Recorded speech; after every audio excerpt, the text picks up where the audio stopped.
Monica. I'm an immigration attorney in New York, and I work with clients with my team. We work with clients in all the 50 states. And if you're not in the New York, New Jersey area, we work with you remotely, whether you have an asylum or other type of legalization case, a lot of abuse cases and marriages to U.S. citizens, and other family immigration type cases, as well as certain extraordinary ability, national interest waiver, work visas. Today's news is, I would say, two parts to today's news. And before I get into it, I invite you to please become a subscriber to our channel. Hit the little bell below. It won't cost you $1. It's free, and you'll make me happy because I know you guys will follow. And there's a reason to create more videos just like this, where I report the latest news in simple language that regular people can understand. And it doesn't matter if you're an immigrant or an American person. Actually, we have a lot of people who are Americans following here. So I'm happy to do this. All you have to do is subscribe and give us a little like if you like this video. I will break this up into two parts that are kind of related, actually. So first, I'm going to give you the bad news. So there's bad news and good news.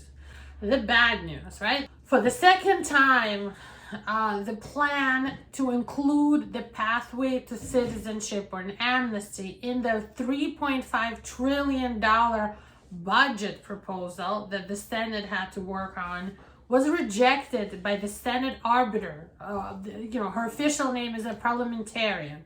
She said, look, immigration reform is a big deal. It's going to affect at least 8 million people that we know of that don't have status, right? So they had a plan who they were going to affect, who they were going to legalize and give green cards to. That is not at all related to the budget. We cannot squeeze that in.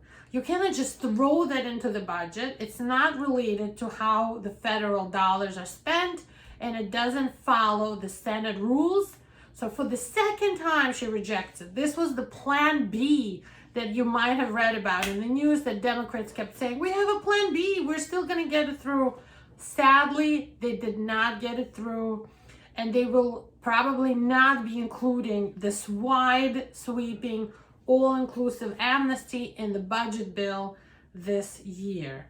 They have, however, discussed making a separate law or Plan C, a third alternative.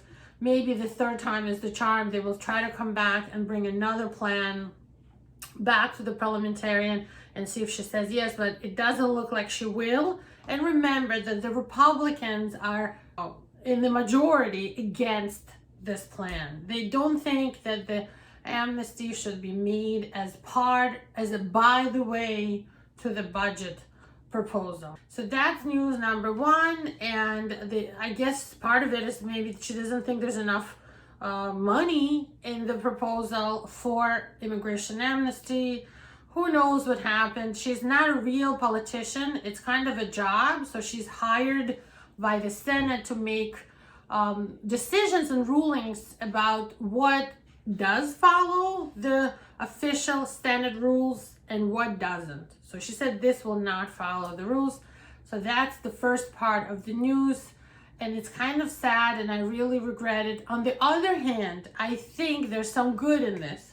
I think that to truly treat immigration reform and an amnesty seriously, they should create a whole separate bill, a whole separate law, where they really take their time fixing our broken system, fixing the delays. I completely agree with the idea Democrats had, to give legal status to essential workers, to kids who are brought here under the age of 18, and those categories of people. But in addition to that, I think they should fix the delays, how it doesn't make sense with the different categories of families uniting with each other, waiting so long, and all the stupid little loopholes that just don't work, okay? I think they should take the time and create a separate bill and make it into real serious law of an amnesty of 2022, perhaps. Yes, we might have to wait a little more, but I think it should be treated seriously. So that was the bad news. I hope we can move on. So the good news is all this talk of legalizing the dreamer kids looks like it's gonna happen. DHS, which is the Department of Homeland Security, under, again, the direction of President Biden and our Vice President Kamala Harris, basically announced they're going to make a new permanent rule for USCIS to do DACA permanently, to do it for real. So it's not any longer an executive order. It becomes into a real rule. It goes on the record. And even though federal courts right now froze DACA and said that no new DACA applications under the old law should be accepted, there's nothing that says they cannot create a new law like DACA, call it DACA again, and make that into a DHS rule. So that's what they're planning to do, and I think this will pass, okay? Now, they announced on Monday they will take new steps to preserve, to save DACA, and this will become a formal policy. And here are the little bit adjusted requirements, okay? To qualify for this new DACA, you would have had to arrive in the United States before you turned 16 years old. You would have had to live here at least since June 15 of 2007. You would have had to either go to school in America, high school or GED, or finished school already, or now attend school. So let's say you didn't go to school here, you can enroll now in a GED program and you would be eligible. You couldn't have a felony on your record, no felony conviction, and you shouldn't be a threat to public safety. If you have all those things, it looks like you will qualify for the new DACA program. They announced that they're planning to make it a new formal policy, and they gave 60 days, 2 months, to the public to make comments, to discuss, to give suggestions. And I'm really hoping, crossing my fingers, that this will pass, okay?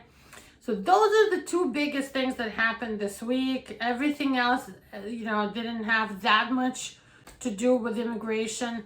Although I want to add something about the case that's all over the news now with Gabby Petito.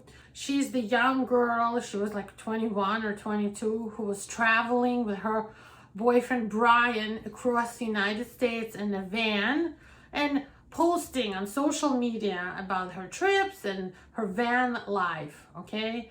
They left at the end of August, or earlier, I think they left in July, and the boyfriend came home to Florida by himself and was very quiet, as well as his parents, about what happened to Gabby. Where did she go? The reason I bring this up, and of course, if you've been following this, you know, since then they found Gabby's body in Wyoming in a park somewhere under a tree. It turns out that she was killed by homicide. I still haven't seen anything official about, them declaring how she died. And since then, Brian has disappeared as well. He just left his house and he's missing. But also now the FBI wants him arrested.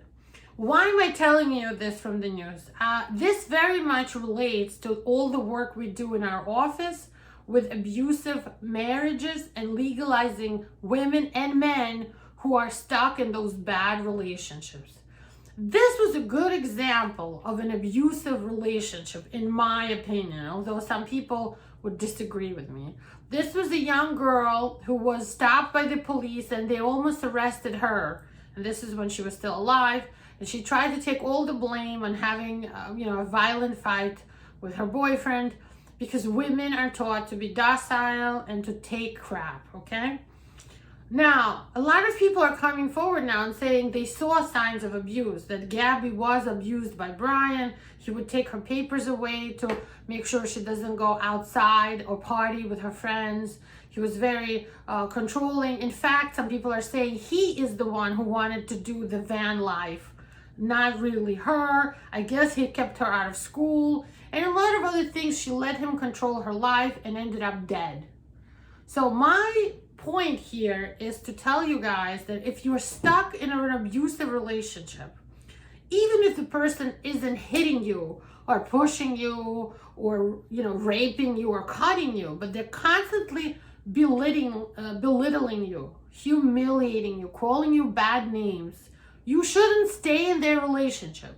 because one day you can end up dead. We have a way to save you and get you a green card, even if you're illegal, without that spouse. We won't need their permission.